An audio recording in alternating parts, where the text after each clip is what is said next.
Short video viral কিভাবে করবে এই টপিকে ইউটিউবে প্রচুর ভিডিও আছে, কিন্তু তাদের মধ্যে কেউই তোমাদেরকে এই কি পয়েন্টগুলো বলেনি যেগুলো আমি এখন তোমাদের বলতে যাচ্ছি। এবং এই কি পয়েন্টগুলো অনুযায়ী ভিডিও বানালে তোমাদের শর্ট ভিডিও ভাইরাল যাবেই যাবে। তো এই ভিডিওতে আমি এখন 5টি কি পয়েন্ট বলবো যেগুলি তোমাদের শর্ট ভিডিওতে না ইউজ করার জন্য তোমাদের শর্টসে ভিউ আসে না। So point number 1, 3 second rule. আমি যখন কিছুদিন ধরে শর্ট ভিডিও নিয়ে রিসার্চ করছিলাম তখন একটা জিনিস নোটিস করলাম যে যতগুলো সাকসেসফুল শর্ট দেখলাম কেউই তাদের স্ক্রিপ্টের ফার্স্ট লাইনটি বলার জন্য 3 সেকেন্ডের বেশি সময় নেয়নি। ফর এক্সাম্পল এই শর্টটি, क्या हम कभी एक 100% परफेक्ट सर्कल बना भी सकते हैं? আর এইটাও, क्या तुम एक कटाना से बुलेट को स्लाइस कर सकते हो? এবং এইটাও। आईफोन वर्सेस एंड्रॉइड, देखते कौन जीतता है। তাহলে তোমরা দেখতেই পেলে যে কোনো ক্রিয়েটারই তাদের ফার্স্ট লাইনটি বলার জন্য 3 সেকেন্ডের বেশি সময় নেয়নি। এবং এটার পিছনেও একটি বড় কারণ আছে। শর্ট ভিডিওর ক্ষেত্রে ফার্স্টে 3 সেকেন্ড যা কাজ করে ঠিক লং ভিডিওর ক্ষেত্রে সেটি ভিডিওর টাইটেল এবং থাম্বনেলের কাজ করে থাকে।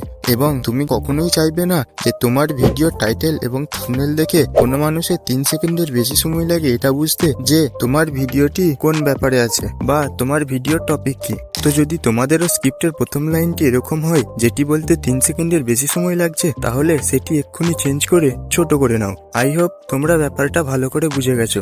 এবার সেকেন্ড পয়েন্টের দিকে আসি, যেটা হলো pattern interrupt in the first second. এখন আমি তোমাদের সামনে 1 সেকেন্ডের জন্য কয়েকটা শর্ট ভিডিও চালিয়ে দেখাবো এবং তোমরা খেয়াল করার চেষ্টা করবে যে এদের মধ্যে কোন জিনিসটি কমন আছে।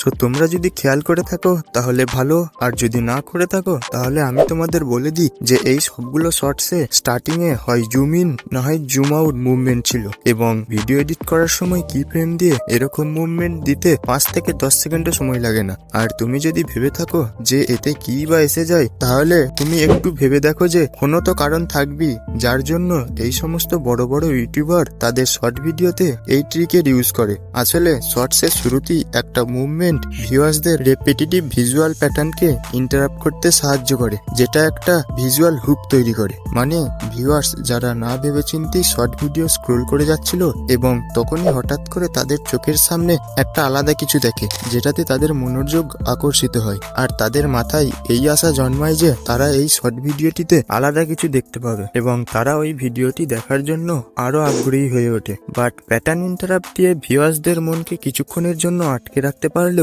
তাও তোমাকে শর্টসের প্রথম 3 সেকেন্ডে এমন কিছু বলতে হবে যেটা শুনে তারা যেন তোমার শর্ট ভিডিওটা পুরোটা দেখে। এবং এর জন্য তুমি ইউজ করতে পারো পয়েন্ট নাম্বার 3, যেটা হলো ইমোশনাল হুক। তো এরকম কিছু লাইন থাকে যেগুলি তুমি তোমার শর্টস ভিডিও প্রথমে ইউজ করতে পারো, সে তুমি যে ক্যাটাগরি শর্ট বানাও না কেন।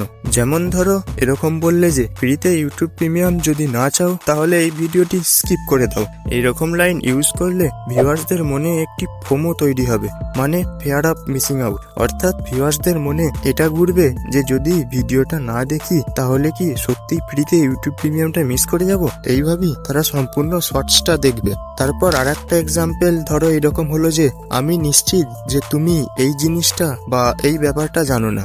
এরকম লাইন ব্যবহার করলে ভিউয়ার্সদের মনে একটা ইগো তৈরি হবে যে কি এমন জিনিস যেটা আমি সত্যিই জানি না, এবং এইভাবে তাদের সেই জিনিসটি জানার আগ্রহ বেড়ে যায় আর শর্ট ভিডিওটা সম্পূর্ণ দেখতেই থাকে। এবার তোমাদের যদি মনে হয় যে শুধু এই পয়েন্টগুলো ইউজ করলেই হয়ে যাবে, তাহলে একটু দাঁড়িয়ে যাও, কারণ এই পয়েন্টগুলো কাজ তো করবে, কিন্তু তোমার শর্ট ভিডিও 100% ভাইরাল করার জন্য আরো দুটি ইম্পর্টেন্ট পয়েন্ট বাকি আছে। এবার আসি 4 নম্বর পয়েন্ট, যেটা হলো ক্যাপশনস। স্ক্রিনে তোমাদের সামনে দুটি শর্ট ভিডিও দেখতে পাচ্ছ।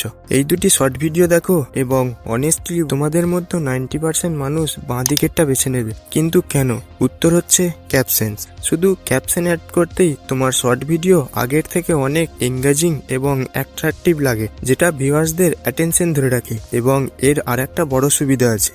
ধরো তুমি একটা এমন কোনো জায়গায় আছো যেখানে অনেক শব্দ বা ব্যাকগ্রাউন্ড নয়েজ হচ্ছে, সেখানে তুমি তোমার শর্ট ভিডিওর ভয়েস শুনতে না পেলেও ক্যাপশন দেখে এবং সেটা পড়ে বুঝতে পারবে যে ভিডিওতে কি বলছে। তাই শর্ট ভিডিওতে ক্যাপশন দেওয়াটা মোস্ট ইম্পর্টেন্ট হয়ে পড়ে। নাও লাস্ট অ্যান্ড ফাইনাল পয়েন্ট, যেটা হলো মেক লং ভিডিওস। হ্যাঁ, তুমি তোমার শর্ট ভিডিও যতটা লং বানাবে তোমার শর্ট ভিডিওতে ভিউ আসার চান্স ততই বেড়ে যাবে। এটার পিছনেও কারণ আছে। নাম্বার 1, ইউটিউব তার অ্যাপে এরকম ভিডিও চায় যেটার সাহায্য মানুষকে তার প্ল্যাটফর্মে বেশিক্ষণ ধরে রাখা যায়, ফলে তাদের অ্যাপ অর্থাৎ ইউটিউব আরো বেশি পপুলারিটি পাবে ও ফেমাস হবে।